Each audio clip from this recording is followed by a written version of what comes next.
Welcome back dito sa channel natin. Andito tayo ngayon sa Maynila. Pupuntahan natin yung mini garden na binuksan sa tabi ng Manila City Hall. Magbibigay din tayo ng update tungkol sa iba't ibang mga developments dito sa area na ito.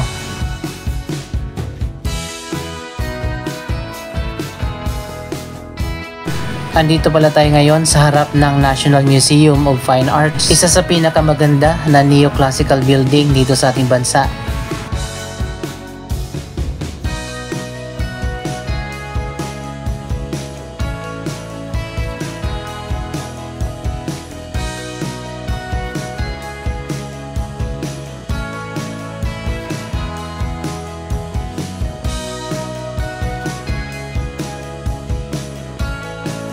Dito sa tapat ng National Museum, mayroon ditong maliit na park garden. Mabuti naman at napanatili pa rin na malinis at maayos ang garden na ito.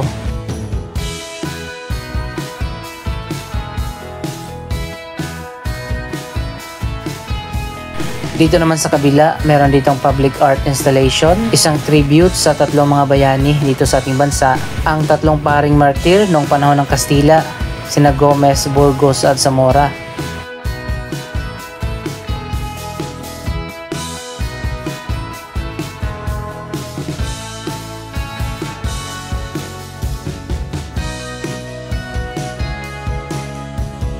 May fountain dito sa Gumburza Monument pero hindi siya gumagana sa ngayon.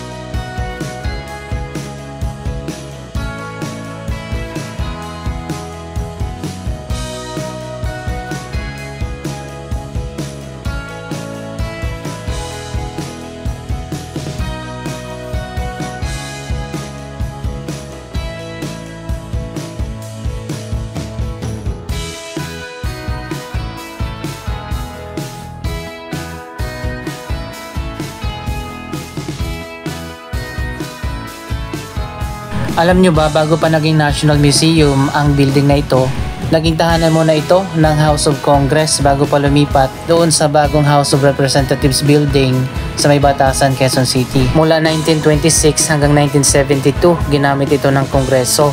Mula 1987 naman hanggang 1997, naging opisina naman yan ng Senado.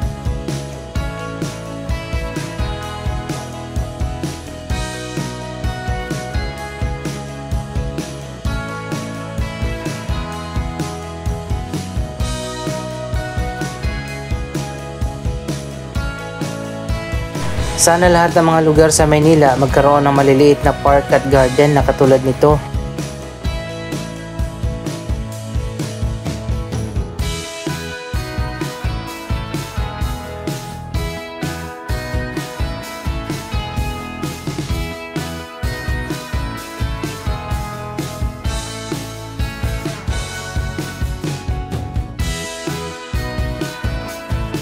Yung Lagos Nilad Underpass na daanan ng mga sasakyan hanggang sa ngayon sarado pa rin dahil patuloy pa ang ginagawang major rehabilitation.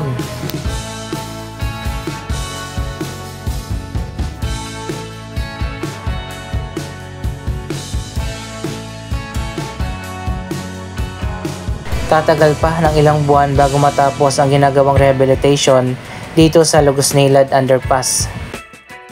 Andito na tayo sa Manila City Hall Underpass. Ito naman yung daanan ng mga pedestrian. Sa pamumuno ni dating Mayor Isko Moreno, nagkaroon ng major rehabilitation dito sa underpass na napakadumi noon. Tingnan natin kung maganda pa rin ba ito sa ngayon.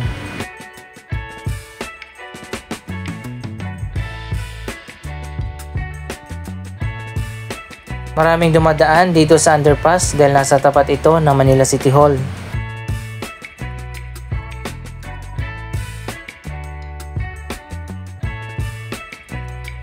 So ayan guys, makikita nyo naman napakaganda pa rin dito. Sana lahat ng mga underpass dito sa Maynila at sa Metro Manila magkaroon ng ganitong redevelopment. Meron dito mga murals, LED screen at marami pang iba.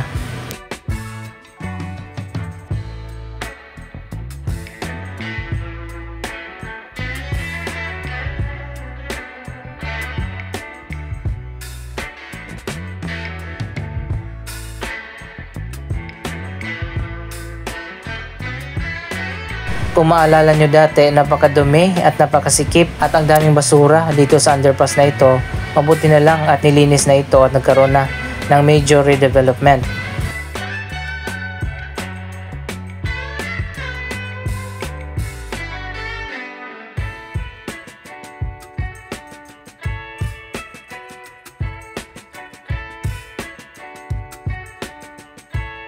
Tapos na pala at binuksan na itong bagong park garden sa paligid ng City Hall.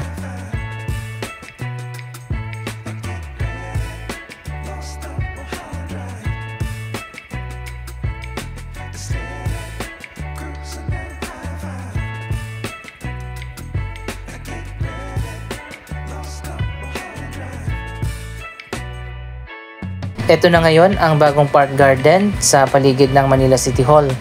Bukas na ito sa publiko at pwede ka nang pumasok dyan. Pero hindi na tayo papasok dahil dito pa lang sa labas kitang-kita naman.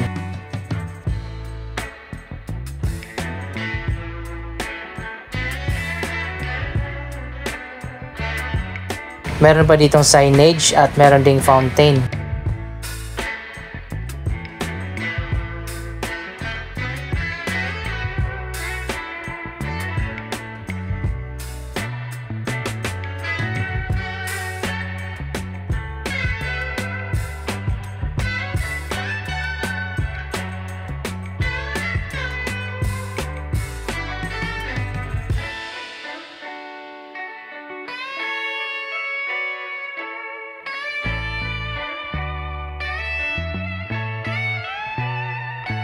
Patuloy pa rin ang mga bagong proyekto at redevelopment dito sa Maynila na sinimulan ng dating mayor.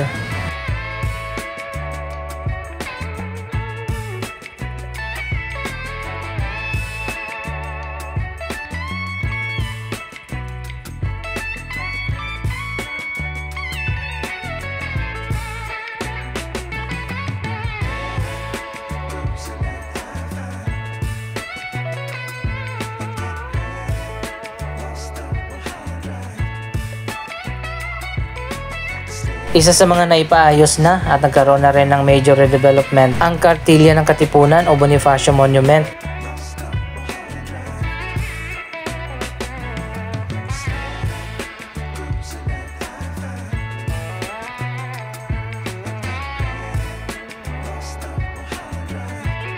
Sobrang dugyot din ang lugar na ito noon pero ngayon malinis na at meron pang fountain dito sa harap na may music and lights kaso sa gabi lang yan binubuksan. Sa taas naman ng Manila City Hall, binuksan na rin ang Manila Clock Tower. May museum na rin dyan sa taas.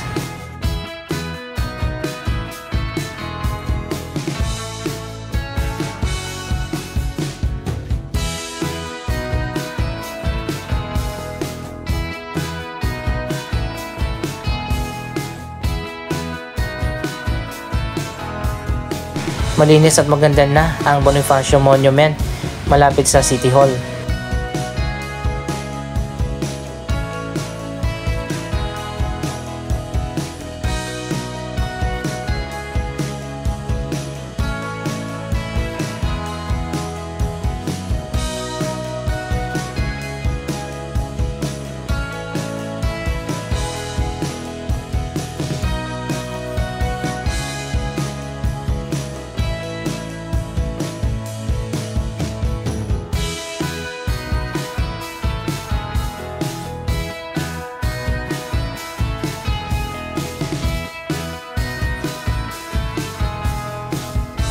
Pati na rin dito sa likod, nagkaroon na rin ng major redevelopment. Malinis at maayos na rin dito. May mga sitting areas, may bagong coffee shop at mga restrooms.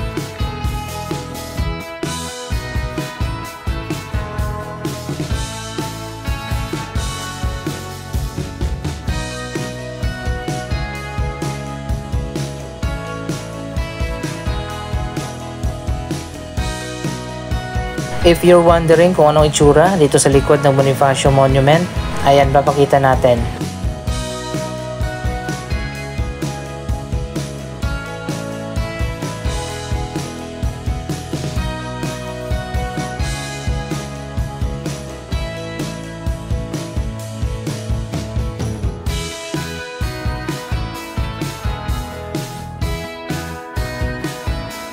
Ang Mayhan Garden naman, isa sa mga park na nagkaroon na rin ng major rehabilitation pero laging sarado yung park na ito.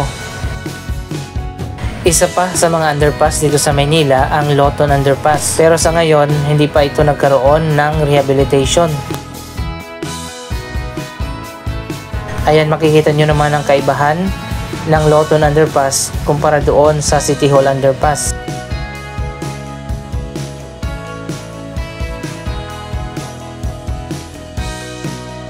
Medyo malinis pa rin naman dito kahit papano pero mas maganda pa rin sana kung magkaroon ito ng major rehabilitation katulad sa ginawa doon sa Manila City Hall Underpass.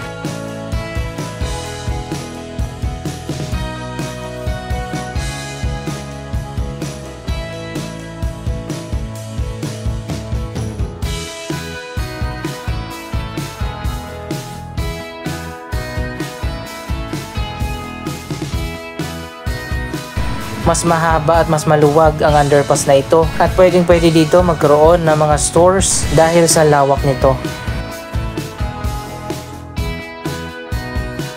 Sana merong private company na magka-interest na i-develop ang Loton Underpass kung hindi man kaya ng budget ng Manila LGU.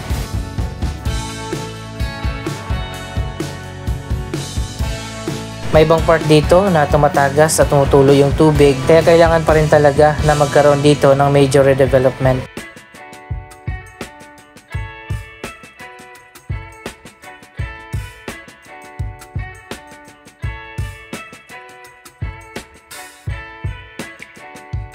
Dapat din siguro pagbawalan yung mga vendors dito sa daanan ng underpass.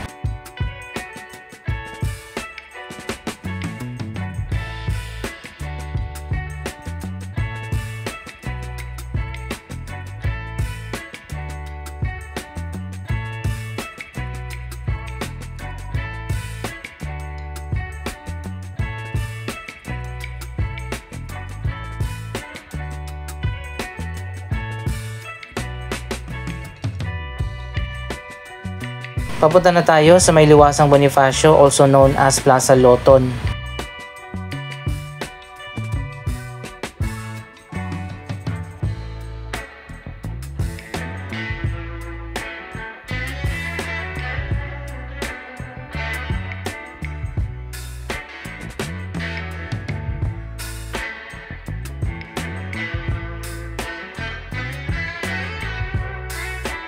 Ilang buwan na nga nakaraan, nabalitaan naman natin na nasunog nga ang Manila Central Post Office. Hanggang sa ngayon, hindi pa rin nasisimulan ang rehabilitation dito sa nasunog na post office.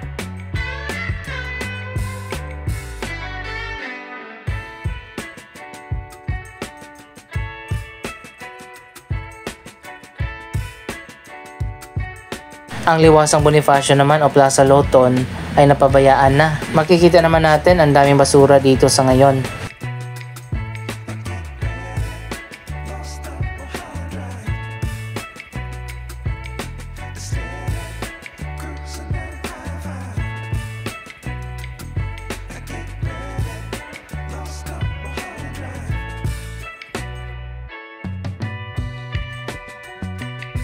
Sana sa future magkaroon din ng major rehabilitation ang Liwasang Bonifacio. Dito naman sa kabila, ang Metropolitan Theater, isa sa mga historical building dito sa ating bansa na may Art Deco design. Natapos na ang ginawang rehabilitation dito sa Metropolitan Theater at naibalik na nga ito sa dati nitong ayos at ganda. Ginagamit na muli ngayon ang Metropolitan Theater sa mga stage play, concert at iba't iba pang mga shows at events.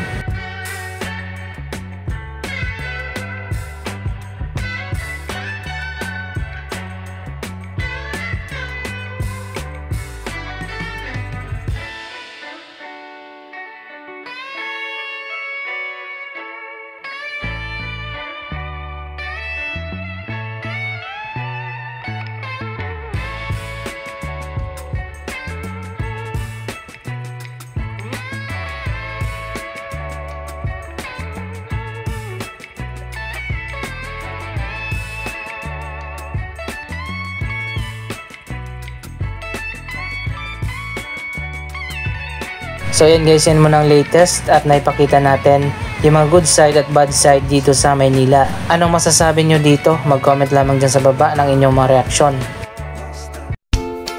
Maraming salamat sa inyong panonood. Don't forget to like, share, comment at subscribe. Thank you for watching.